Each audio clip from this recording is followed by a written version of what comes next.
Hello, everyone. I'm Stephanie Wiseman, Artistic Director and founder of the Marsh and now MarshStream. And welcome so much for joining me and all of us tonight on Stephanie's MarshStream. Um, you know, it's quite a terrible time, and we are all trying, or many of us are trying to stand in solidarity for what is going on right now. At the Marsh, we're trying to make sure that we are standing in solidarity. And so I'm so grateful that Brian Copeland on short notice is able to join us tonight. And I also wanted to let you know that on Saturday night, we have Wayne Harris and Ron Jones doing a piece in The Moment, which is about voter rights and issues really relevant to today. And we also will have a community town hall after with the performers, myself, and special guest Don Reed. So we are looking forward to that as well.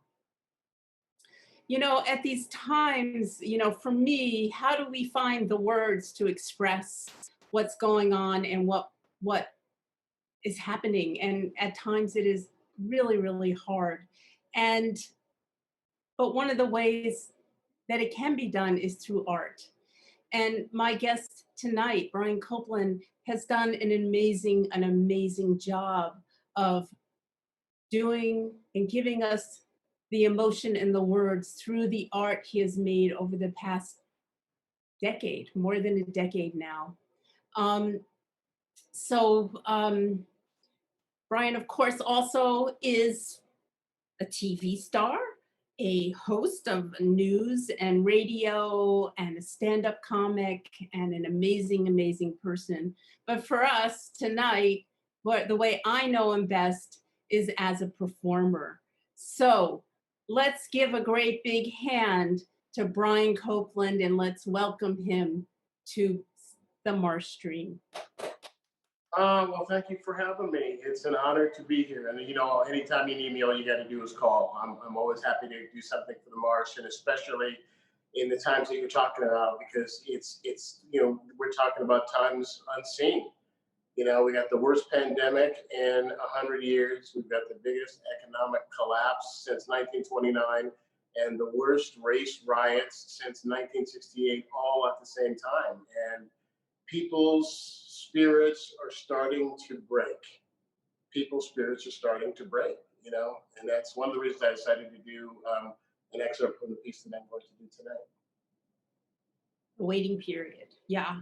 So before we get to that, let's talk a little bit. The first show you did at the Marsh was Not a Genuine Black Man. And Right. for those of you who don't know, it is the longest running solo show in Bay Area history, perhaps the history of the world. And um, talk a little bit about how that all came to be. Why did you do that show? I mean, it is so relevant for today. I mean, it's like a Well, it's interesting how that show came about. I always call it my happy accident, it's because of that happy accident that I was able to meet you and David Ford, and you both become such important parts of my life and career. And that is, I wanted to do a one-man show for years, but I had no idea exactly how to do it, what I wanted to write about. So at the time I had a show on KGO Radio, and I had the great Carl Reiner on as a guest. And I told Carl that I wanted to write a piece, but I didn't know what to write about. And he said, find the piece of ground that you alone stand on, that nobody else in the world does, and write from there. Then a couple weeks later, I get this anonymous letter saying, as an African American, I'm disgusted when I hear your voice because you were not a genuine Black man. And I thought, bingo, that's it. That's my piece of ground. Because for some reason, I get that nonsense I've gotten that nonsense from probably teenage years on. Oh, you're not really Black. Oh, you're Black, but you're not really Black. Oh, you're an Oreo. Or you're an Isset. You're really white on the inside. And I thought about, why is it culturally that somebody thinks they can make that determination about me when they don't know me and know really what goes on inside of me. So I would walk my kids to school in the morning, and then I'd sit at this little cafe by my house called Sabino's, and I wrote down every story I could think about what it was like to grow up in San Leandro, California, from the age of 8 in 1972 when we first moved here and it was 99% white. It was 99% white was the demographic, and militantly so. And because I figured the reason why I get that grief from people is because of the fact that I spent my formative years as the only black face in the room. I was the one who was different. So I thought, okay, I'm going to write from that perspective. I'm going to write a show about what it's like to be the only one. Because at some point in your life, you'll find out you'll be in a situation where you're the only man, the only woman, the only Jew, the only Christian, the only Muslim. And how do you navigate those waters when you're the one who is different? So I dropped my kids, and then I'd sit and I read every story I could think of. And I filled about like a dozen of these Marvel composition notebooks with stories. Some were funny, some were heartbreaking. I was amazed at how many things I had forgotten deliberately because they were so painful. So I thought, well, I got enough raw material. Let me go to the San Leandro Library and find out what was going on in town at the time, and just to kind of give me a backdrop, some kind of context for this stuff. So I go to the library and I tell the librarian, Cindy Simmons, who's the head librarian, who's since written a book on San Leandro, and she goes, I got something for you to see. And she pulls out this, she goes to the file cabinet and pulls out this yellowing stack of papers. And what it was a term paper done for what was then Cal State Hayward in 1967 by a San Leandro resident by the name of Don Magnifico, called How San Leandro's 10 Homeowners Associations Keep the City an All-White Ghetto. And I went, what? Because I knew that we had a hard time, but I didn't know that it was an organized plot.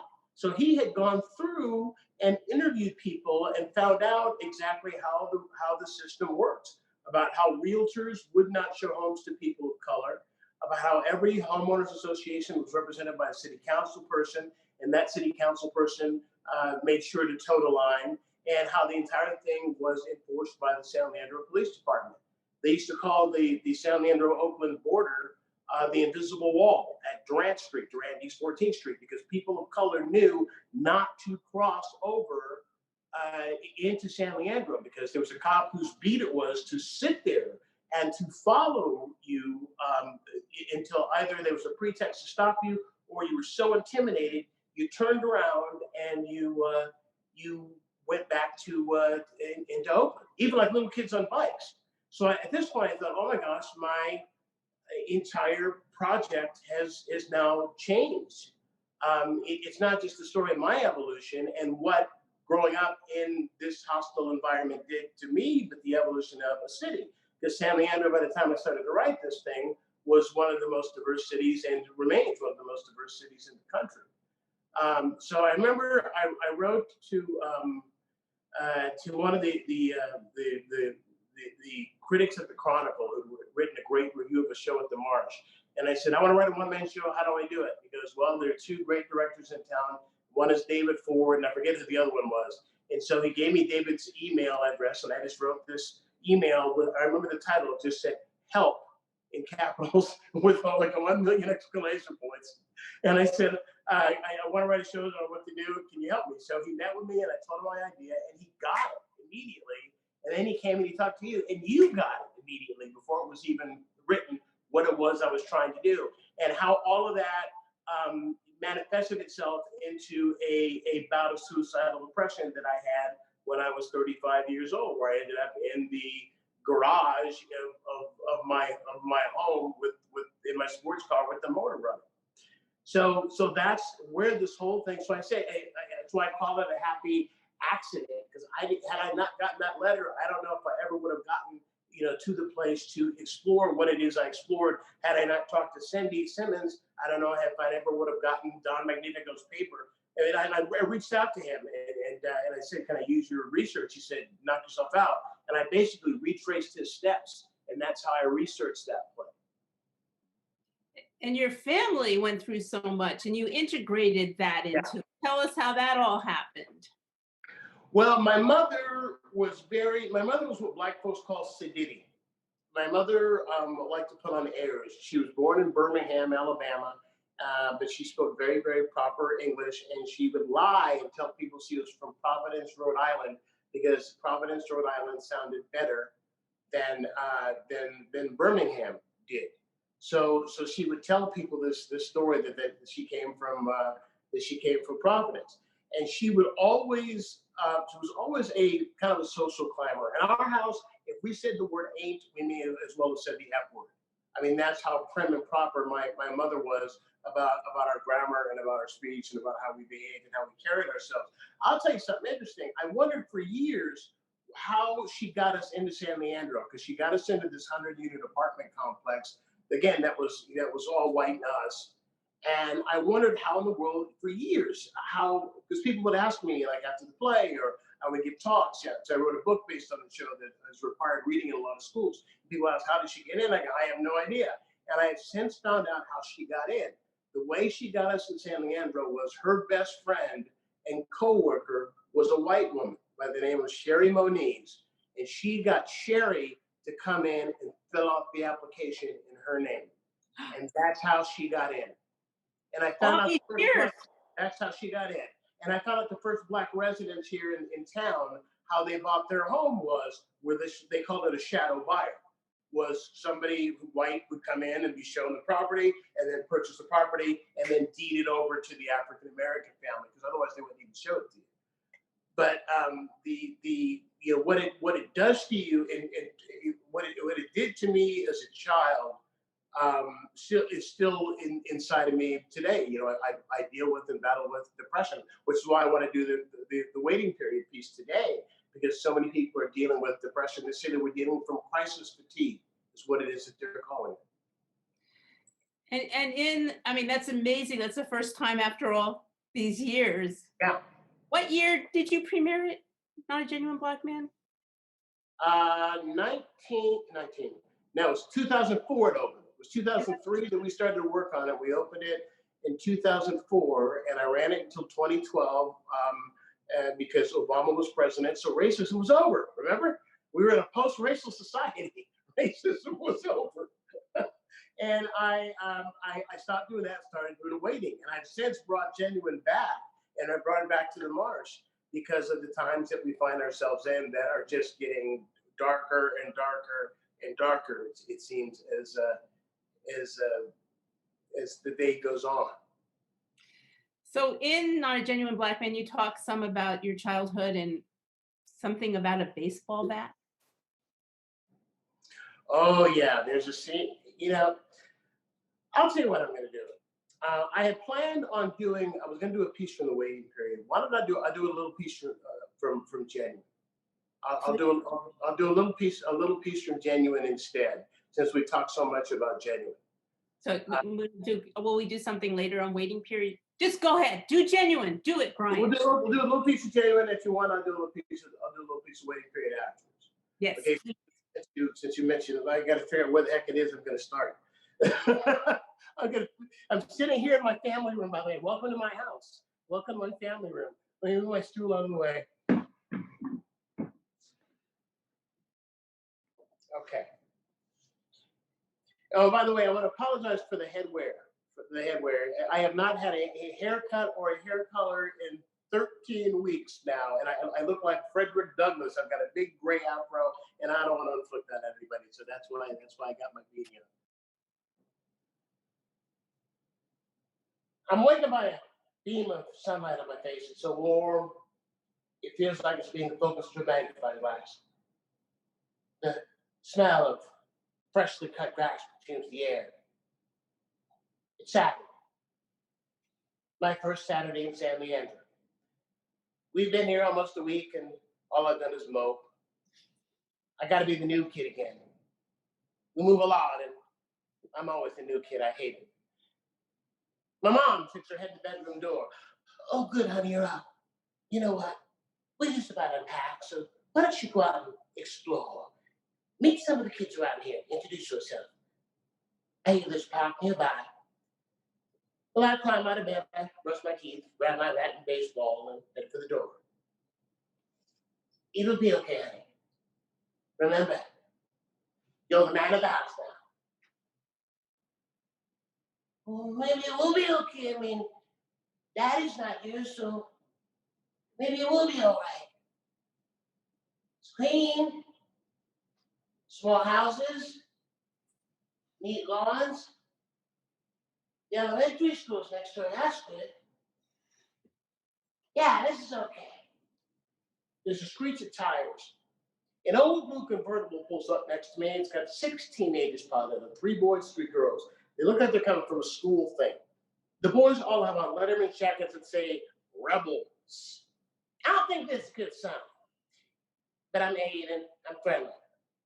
Hi. Pimply faced kid in the passenger seat speaks up. Oakland's that way. His friends laugh. Can you tell me how to get to the park? Well, Ford, they don't allow no niggers in that park. His friends laugh again. They don't allow no is a double negative with cancels itself out. So that would mean they do allow niggers in that park. I thought that was damn quick, baby, if I do say so myself. His friends laughed. He just been taught by a kid. A black kid. They don't allow no niggas on the street either. Okay, I didn't really ever come back for that one. Or for what came next. Let's kick his ass. I didn't hear all that. I took off running between the words kick and his. I dart across the street because I hear the engine gun and the tires squeal. I cut across one of the neatly manicured lawns. I make a quick right turn, and ahead I see it. A police car. Thank God I'm saved. As I approach, a tall blonde cop inside is wearing those mirrored sunglasses that were also cop chic in the 70s. As I run towards him, he puts his hand on his gun. All right, how do you think you're going? My heart's pounding mile a minute, I can barely speak. Those kids are chasing me, they're gonna get me up. He pauses for a minute. I think he's gonna have to throw the scripts in, or which way they went, or you guys know where this is going, right? White people. Mm-hmm. White people. You mean that the policeman is going to help the little Negro boy? I'm kidding. You're all hip to this. That's why you're watching it. But the interesting thing to me is, I know that every single one of you watching me right now, you've all heard these stories by now 100 times. By now, you've heard them 1,000 times. But no matter how many times you hear that story, no matter how many times you hear these stories, you can't get it if you ever walked in those shoes. You just can't. I like to equate it to Vietnam. Because ever since I was a kid, I've heard these guys go, yeah, I know about Vietnam. Oh, really? Where'd you serve? Well, I saw a documentary on the History Channel. What I love are those white guys who try to empathize with you. Yeah, man, I know exactly what you go through, man. I got long hair and the cops hassle me too. Well, cut your fucking hair then. Come on. If you are a black male in society, these stories all have the same basic elements. You 8, 18, 28, 38, walking, riding a bike, driving a car, or running away from angry kids who want to kill you. The first question is always the same. Do you have any identification? I'm 8. All right. Where'd you get the bat? And long. I got it at Sears. I used my birthday money. My sister wanted to come. You got a receipt? What are you, my accountant? All right, where do you live? In Camden Village. Which? Camden Village. It's more than one. The green apartment's right here. Somewhere. You know, maybe you better show me. He gestures toward the police car, and I reach for the passenger side door. Just a minute. He takes my bat and ball, puts it on the hood of the squad car, and then I'm officially baptized as a black male in the society. And he has me raise my arms. And he pats me down.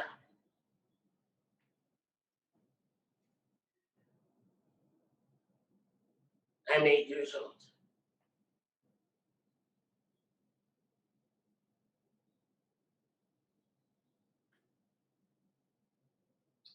Thank you. I will leave it there, I think. Oh, Brian. Oh, Brian. Thank you. Thank you so much. Oh, it's my pleasure. And you still live in San Leandro, and I know some things have been happening there. You want to tell us what happened in San Leandro? Yeah, it's been a rough, let me grab my stool. It's been a rough couple of days here in San Leandro. As I mentioned before, we are today one of the most diverse, as of the 2010 census, one of the most diverse cities in the country in terms of demographic breakdown. So it was really a surprise how we were rioted and looted on Sunday night. I mean, there were swarms of people that came from other places. Apparently went out over the internet, that they over Facebook. They had places that they had targeted, and they came in and they practically destroyed our downtown. They destroyed Bayfair Mall, the Marina Square outlet stores. They looted and destroyed the AT&T store, a GameStop. At Auto Row, somehow they stole 100 brand new cars. And again, 100 brand new cars. So how they expected to get away with this, or what they're going to do with them, I haven't a clue. But there was a peaceful protest, and then after the peaceful protest, hundreds of people came who showed up from other places who trashed this city. What broke my heart was seeing small businesses that I had gone to as a child, where it was, mom and pop places that had the windows smashed. A friend of mine who's a jeweler, third generation jeweler. His grandfather started the store, and nicest guy on the planet. And fortunately, he doesn't keep any of his expensive stuff out. So they broke into the jewelry store, and there's nothing to steal. So I guess they were angry there's nothing to steal, so they completely destroyed and trashed the place. So it was just heartbreaking. I was able to go and take a tour of the damage with our city councilwoman for our District 1 here on Monday, and it brought me to tears. It really did bring me to tears, because we have to make our voices heard about police brutality. We have to make our voices heard about the damage that is done to Black bodies in this country, and the lack of value that's given to Black bodies in this country. But violence just doesn't solve anything. But that's on the one hand. But on the other hand, you have to look at how much coverage and how much attention would this have received had it not been a violent protest. So to weigh one against the other, it's a difficult question. But I never want to see any violence or any destruction of property. I've always believed the first man to raise a fist is a man who's run out of ideas. But there have been peaceful protests for 150 years, and we're still in the same place. But there have also been riots. Things were supposed to change after Rodney King. And what changed after Rodney King? Things were supposed to change after the Watts riot in 1965. What changed after the Watts riot? And I fear that after all of this is over, and all the destruction, and all of the people who were hurt, and reputations that were tarnished and destroyed, some that deserved to be, others that didn't, that we're going to end up in the same place. It's just disheartening. I think, do you have any hope that this is different, that people, the white people, are going to see that it's such an issue that they may have been able to kind of put under the rug before, but that it's not possible now? Is there any hope, Brian? Give us some hope. Here's what the hope is.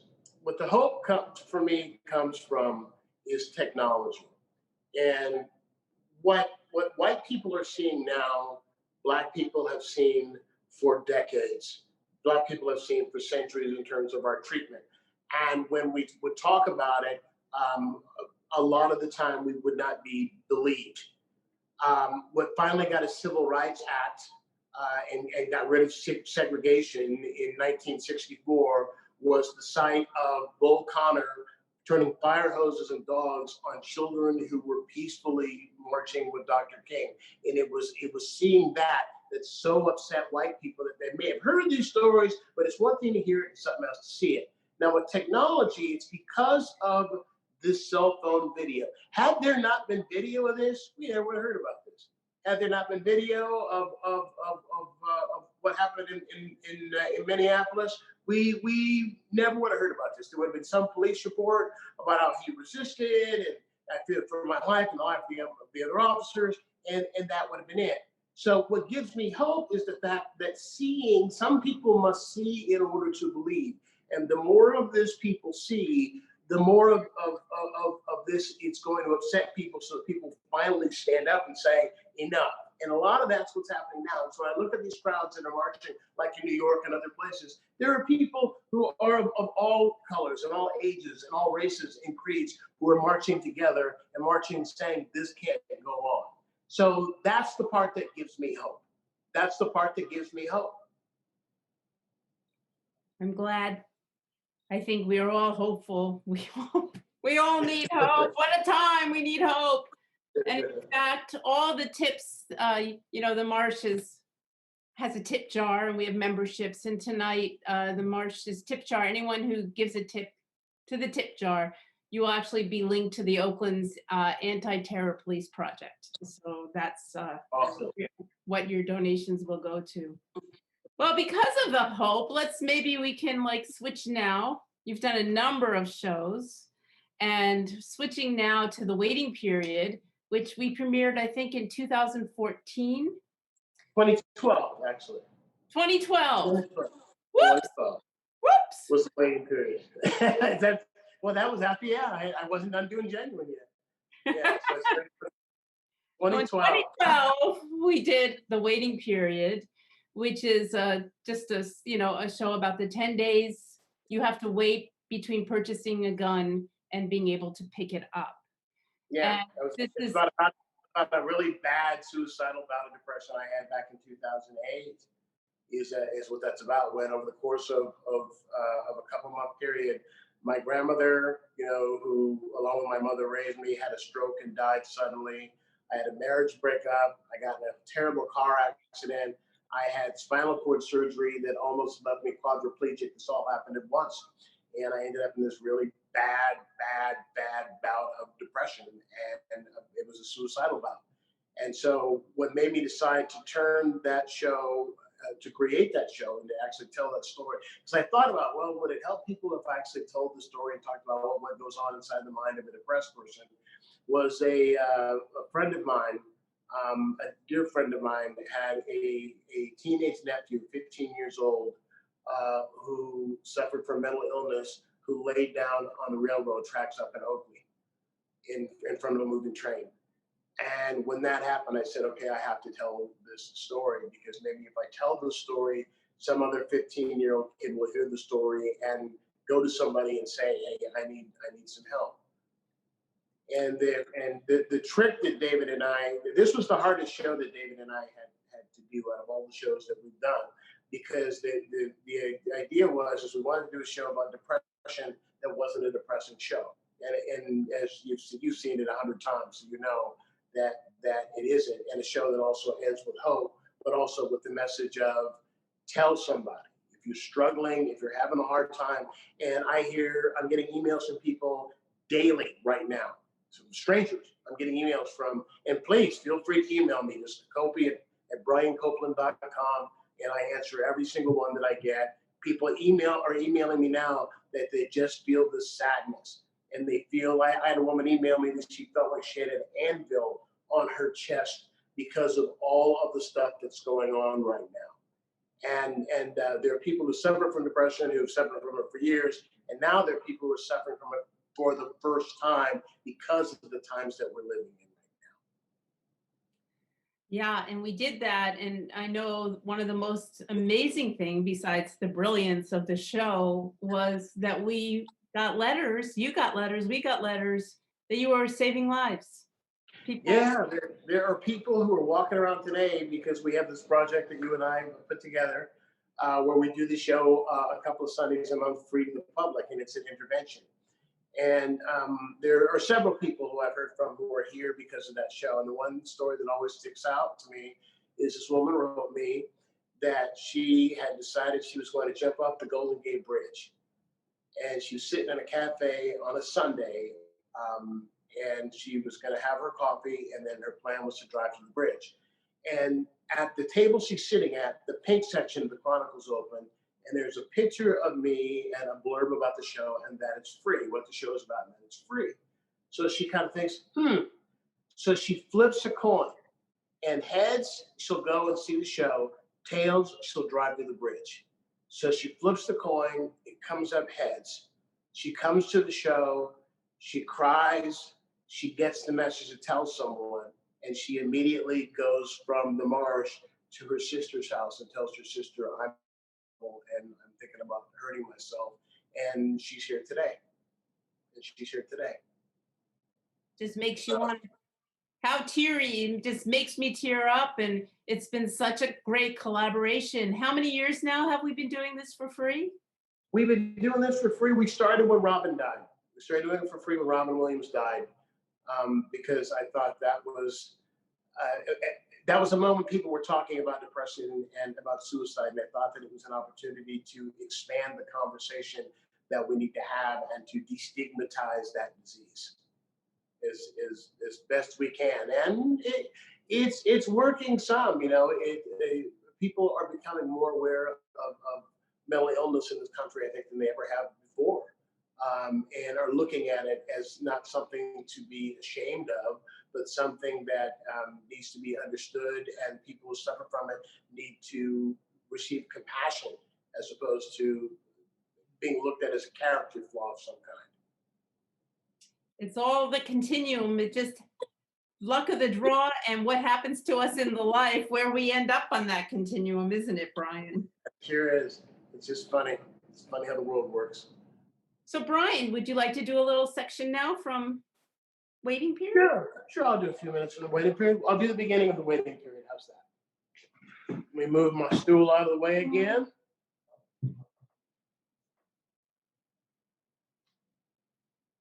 Well, here we are. Great big steel door with iron bars. God, I hope nobody sees me going in here. That's all I need getting around. You never guessed Brian Copeland. What was he doing going in there? We've all entered places we don't want to be seen going into, haven't we? Places that make you question the very core of who you are, like unemployment office, or strip club, Walmart, Justin Bieber concert. Oh, I'm only here because it's my daughter's birthday. What do you mean, where is she? The pharmacy's the worst place, right? You don't want the world to know that your kid is the one in school with the headlights. She's sneaking a nice medicine out the store. Black people can't get head lice. It's true. Apparently, the lights don't want to live in those neighborhoods. We're always so concerned about people judging us, I once bought a $150 shirt because I needed condoms. I was on a gift shop at the Ritz-Carlton Hotel. Yeah, let me take that shirt and some condoms and that snow globe with the Golden Gate Bridge because it looks so realistic. But eventually, there comes a time when you have to say, fuck what people think. But not today. Well, coast is clear. I push the bell, the buzzer rings. I open the steel door, walk in, and it slams behind me. Yeah, so much for being discreet. Wow, this is not what I expected at all. It's so tiny, so cluttered. This is not what I thought that a gun shop was going to look like. Over on this wall are all these pictures of guys posing proudly with the carcasses of deer that they just blasted into oblivion because deer are so threatening. Over on this wall is a big poster of Osama bin Laden with the circles of a target over his face, like anybody coming in here would have been able to tag the guy who took 48 Navy SEALs to get. Over here, we have the obligatory Confederate flag thumbtacked to the wall in order to show that flag all the respect that it deserves.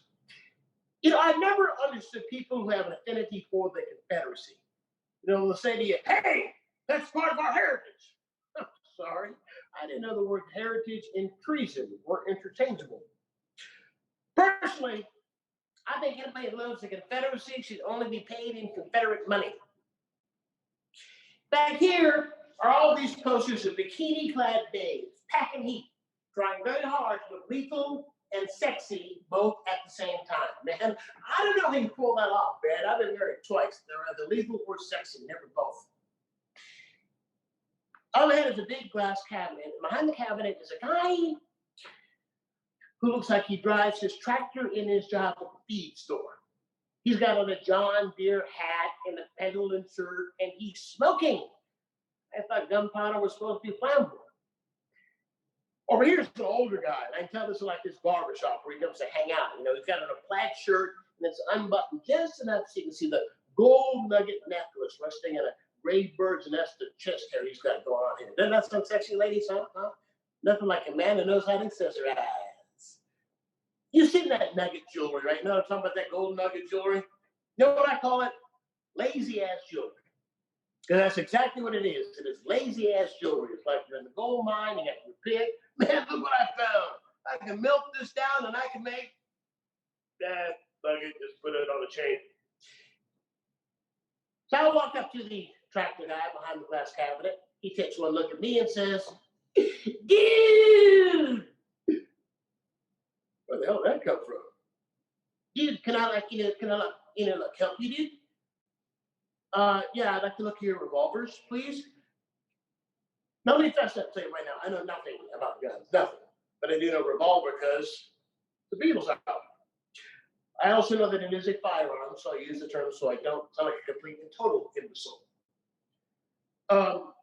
Revolvers. I'd like to look at your revolvers, please. Oh, dude, you should have been there earlier. I just sold my last 38 this morning. Oh.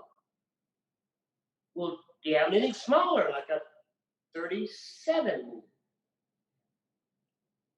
The nugget man speaks up. What does that need the weapon for? I love how gun guys always refer to their firearms as weapons, but they're talking about spears and swords and stuff. Well, there have been some robberies in my neighborhood, and I want to protect my family and exercise my Second Amendment right to keep and bear arms, like they say on Fox News. I certainly understand that. The surfer tractor guy reaches inside the glass cabinet, pulls out a small black pistol, and hands it to me. It's a tiger. Looks like a toy. I'm wondering where the caps come out. You know, I never had a gun in my hand before, but I gotta tell you that it feels cool. It's really cool. It's like I've got a little black steel penis extender. That's exactly what it is. It is a metal penis extender. So not everybody can afford a Corvette. That's a 32 Beretta Tomcat. That one's 4-chamber. I have no idea what they're talking about.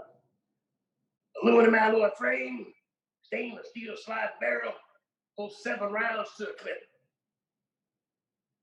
How much? Okay, dude, you know, that one's used, you know, so I can, like, you know, like a deal, how about, like, you know, like $4.39?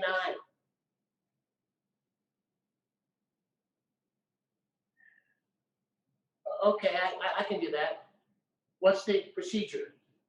Okay, you know, like, first, we gotta put to, like, you know, a background check to make sure that you're not, like, a terrorist or something. A terrorist? With this little gun? Like, what am I gonna hijack a model airplane? Okay, background check, is that it? Well, then there's the safety test. You know, it's like 30 questions. You're allowed in a 7 and still pass. There's a test? Really? I know guys who admire the IQs of rhesus monkeys who own gun collections. Something tells me that we're not talking about the SAT here. All right, safety test, is that it? Well, then there's the 10-day waiting period. 10 days. That's the law. Goddamn People's Republic of California. 10 days. Same time that TV swap masters tell you they can teach you how to speak a new language, 10 days.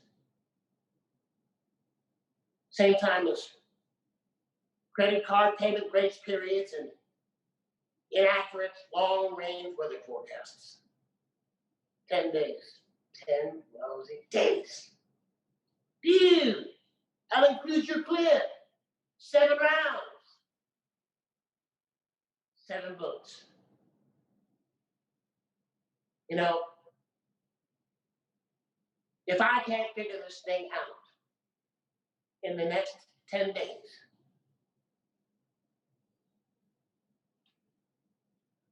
I'm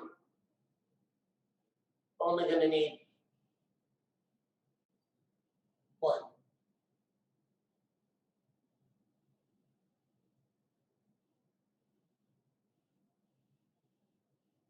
Thank you. Believe it. Thank you, Brian. I have to say, in the 30 years, almost 31 years of the Marsh's history, doing this show and doing it for free now for all the years is one of my most proudest things that we've done. So Oh, thank you. Thank you. thank you. We should let people know too. There's a GoFundMe that we do for that. If you want to support doing the waiting period for free on Sundays, just Google the Marsh GoFundMe and it'll come up. It'll come up. Yeah. So make sure you put money in the tip jar today as well. I see questions popping up. Do we have questions? I'm not sure they're all questions. People are thanking you for doing this. Oh, that's sweet.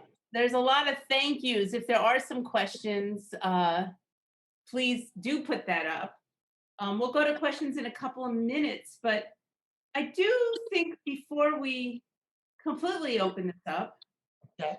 as long as people are opening, we can continue to talk till 8:30 or so. Okay.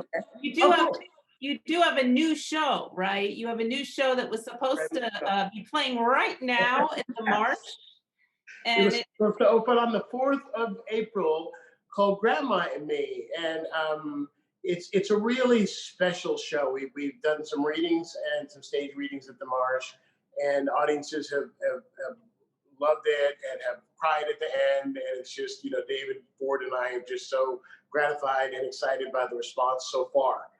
And what Grandma and Me is about when my mother died when I was 14, and she left 5 kids. I was the oldest at 14. My sister Heather was the youngest at 11 months when my mom passed away. And Grandma at 57 took all 5 of us on all by herself. And I didn't realize the magnitude of that till we were clearing out her things a couple of years ago when I came across the custody paper. And I realized, my gosh, she was 57, taking on 5 kids, including, a 14-year-old teenager, all the way down. We were 2 years apart until we got to the baby. Then flash forward to 2001, and I was going through a divorce, and I ended up with my 3, with 1st grade, 5th grade, and 7th grade, and I had my 3 all by myself.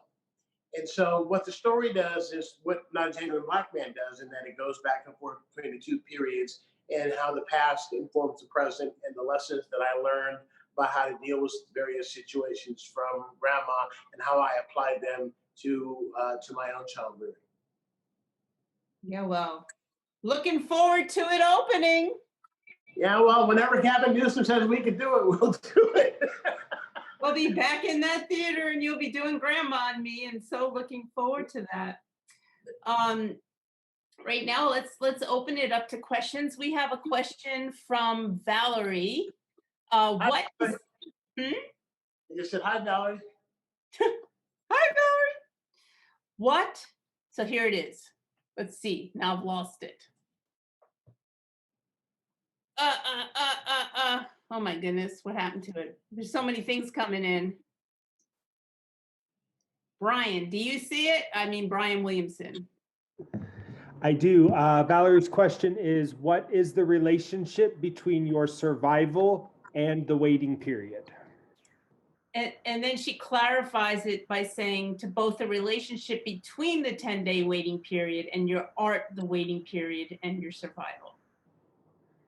Well, I don't want to say what pulls me out of it, because that gives away too much of the plot of the story and ends the story. I can't tell you that obviously I do come out of it, because I am here. Writing the story, people always ask me, like, with that play, the same as like with Genuine, was it cathartic to write it? Was it cathartic to write it? And it's never really been catharsis for me to write these things because they've got to be in the rearview mirror. I've got to be past it far enough in order to be able to write about it. So I have to have already have dealt with whatever was messy and have things in order for me to be able to tell the story. If I'm at a point where it's catharsis, then that means that there are still unresolved issues with it. So I don't know if that answers Valerie's question, but I hope so. So it's not in the writing of it. What about the performing of it and the performing of your shows? Is that cathartic? What is it for you that inspires you to keep performing these shows? Well, I can tell you, in terms of performance and catharsis, Grandma passed away during the original run of Not a Genuine Black Man. She was able to see it. She saw it, and I was so happy. She saw it in San Francisco. She saw it in LA, and she saw it in New York. You were there for all three of those, as a matter of fact. So you remember they gave her a standing ovation. You know, this little girl from Birmingham, they stood up and gave her standing ovation in all three places. And about 2 years into the run of that show, she had a stroke suddenly and passed away. And performing that show, because I thought about canceling performances, and my sister said, "No, she'll kick your butt if you do that. You know, you go on and you get your butt out there and you go out there and do your work." And performing that show and performing her on the stage at that time, that was cathartic. That was cathartic, and that did help because I had just lost her. But there is something still cathartic, I will say, about performing that show because I do miss my mother and my grandmother very much. And I get to spend 2 hours with them. Every time I do this show, I get to spend 2 hours with them again. I get to be a little boy and spend time with with two of the most important people in the history of my life. So I would call that catharsis. I remember the part in Genuine where your grandma is boiling some water. Yes. This angry white mom shows up at our front door, and Grandma had been boiling water, and she dumped hot water on these people. She did that more than once, by the way. I talked about it once in the show, but she actually did the hot water routine more than once. So Did she actually throw the? Did she throw yeah, it? the way our apartment was you had the front door of the apartment, and then next to it was a patio that had a gate, and the patio was attached to a sliding glass door that went to the kitchen. So she would be, have a pot of water on, boiling it for, maybe this one particular time she was cooking greens, or she might have been boiling it to another time to boil corn or eggs or whatever. And somebody came with some nonsense, and she came with the pot and threw the water from the pot over the fence. But she did that 2 or 3 times. I'm surprised that she didn't end up in jail for that.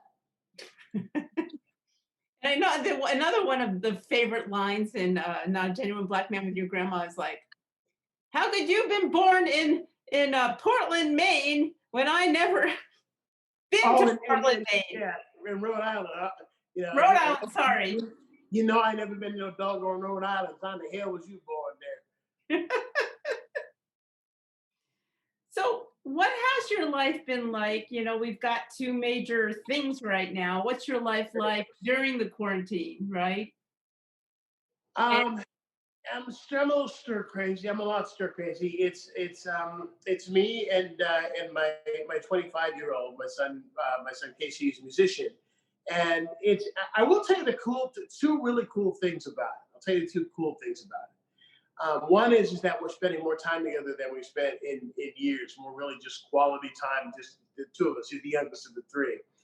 And the other part is that there's a lot of creativity. What we do during the day is I have a home office, and I go to my home office and I write. I'm working on a book. I'm working on a new play, and I've got an article that I'm working on along with some other things. And he is working on a new album.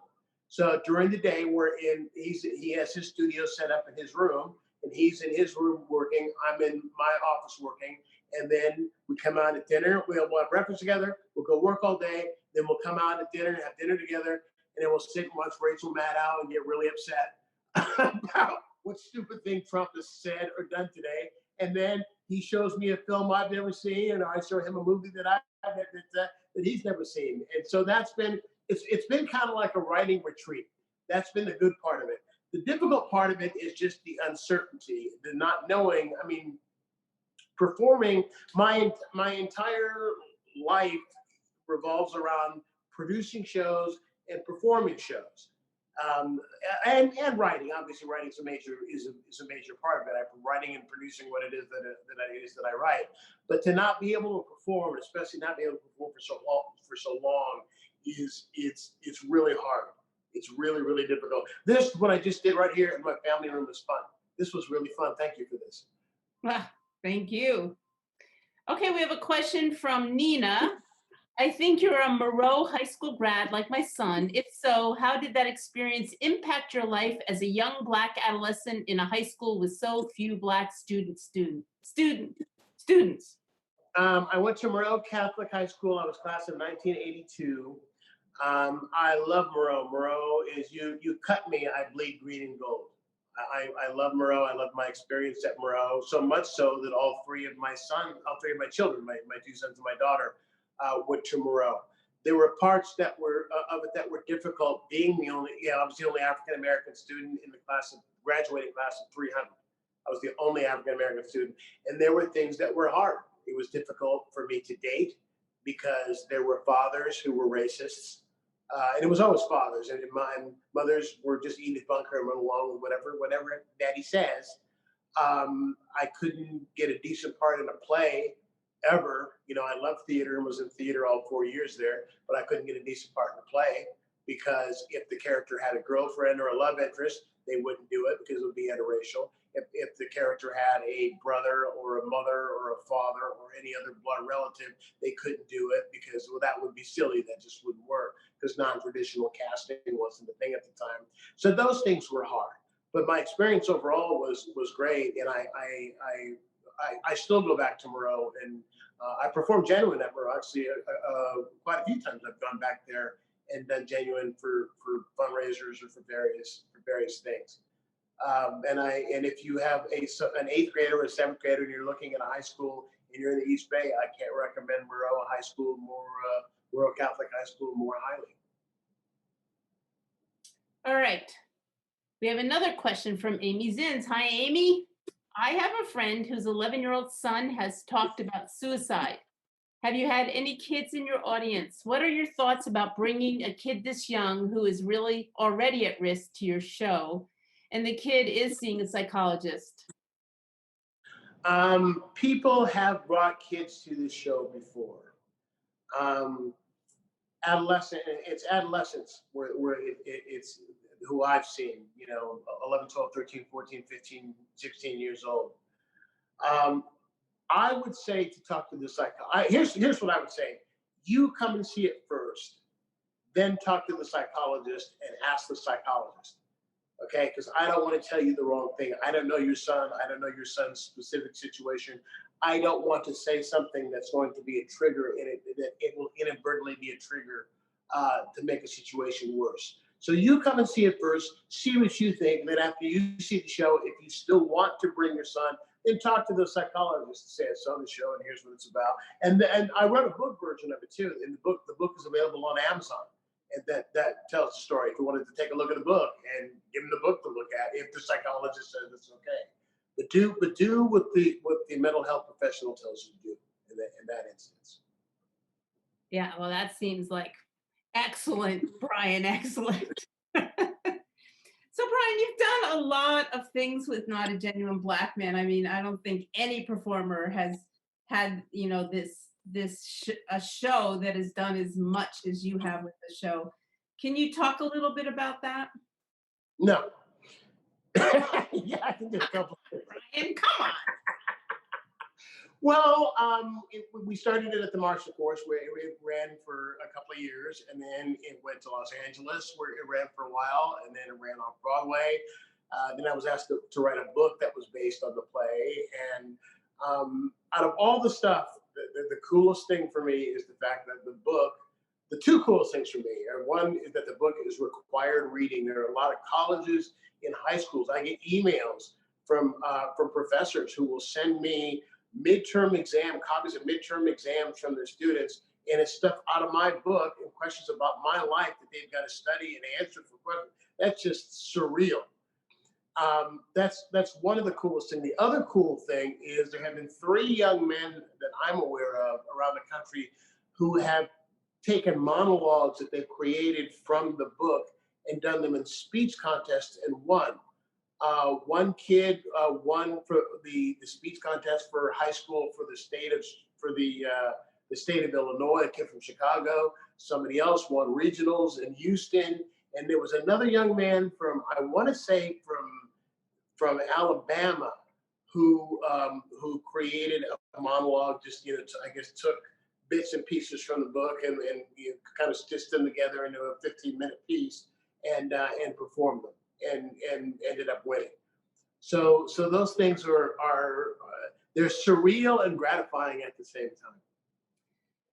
And I know also, and I don't know if you're still doing it, you got it to be credit for therapist or something. Yeah, I completely forgot about that. Yeah, that we're not doing. We're thinking about doing it again. Yeah, and that is a psychologist friend of mine in Southern California. We got certified so that it was continuing ed credits for mental health professionals. If you're a mental health professional, you have a certain number of credits that you have to, continuing ed credits that you have to do every year in order to keep your license.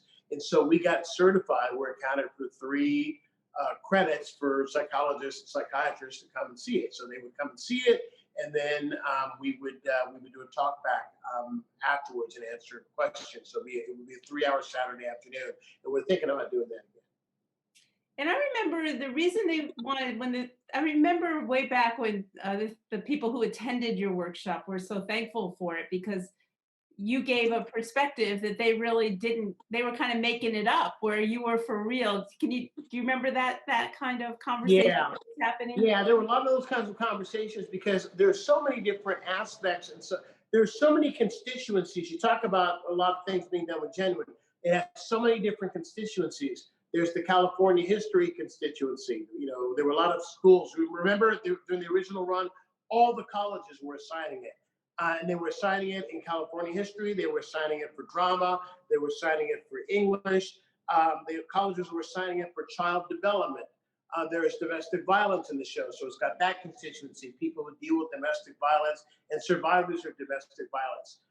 Probably the largest constituency of that show was fair housing, because it is a fair housing show. It's a show, and even though I didn't intend for it to be, it really is a show that's fair housing, because it talks about housing discrimination, how insidious it is, and how it worked in the 70s, and how it's still, there's some places where it's still working today.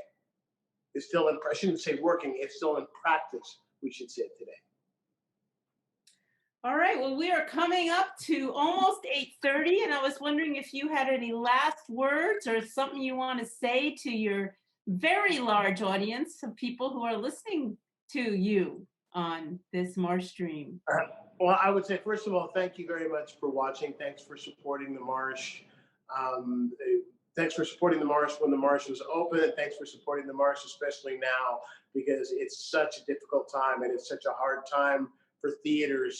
Theaters, every ticket you buy helps keep the lights on. And it's so very vitally important at this time that the doors aren't open, that we do something to be able to keep the lights on so we can continue to create this important work that it is that we do. And we do try to create important work. So thanks for supporting this MarshStream. If this is your first one, please come back to others. There's something going on online from the Marsh 6 days a week.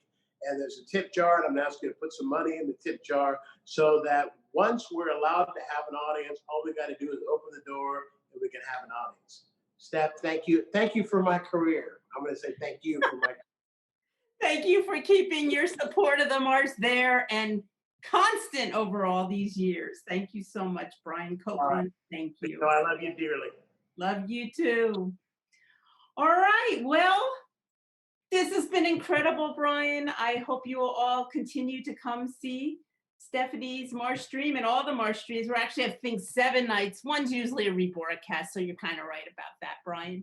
And next week on my MarshStream, and she's here, we have Irma Herrera, I'm so grateful. We'll be hearing next week and great about that. On Friday nights, it's like hard. Is this like something we can do during this devastating time? We still have bingo with Josh Kornbluth because of anyone, Josh Kornbluth probably is the most politicized bingo host in the universe, as well as the funniest. And we will be donating to the Oakland Anti-Terror Police Force too, if you come and you want to have some community in this dire time. And once again, on Saturday night, we have Ron Jones and Wayne Harris live performing In the Moment, stories about voter registration and issues very relevant to today, with a post performance town hall. So let's all get together, and Dawn Reed will be there as a guest as well as the performers.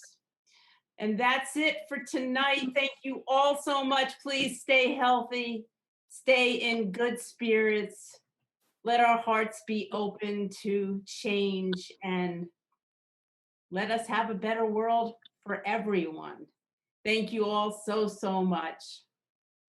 See you tomorrow and next week. Thank you. Bye-bye.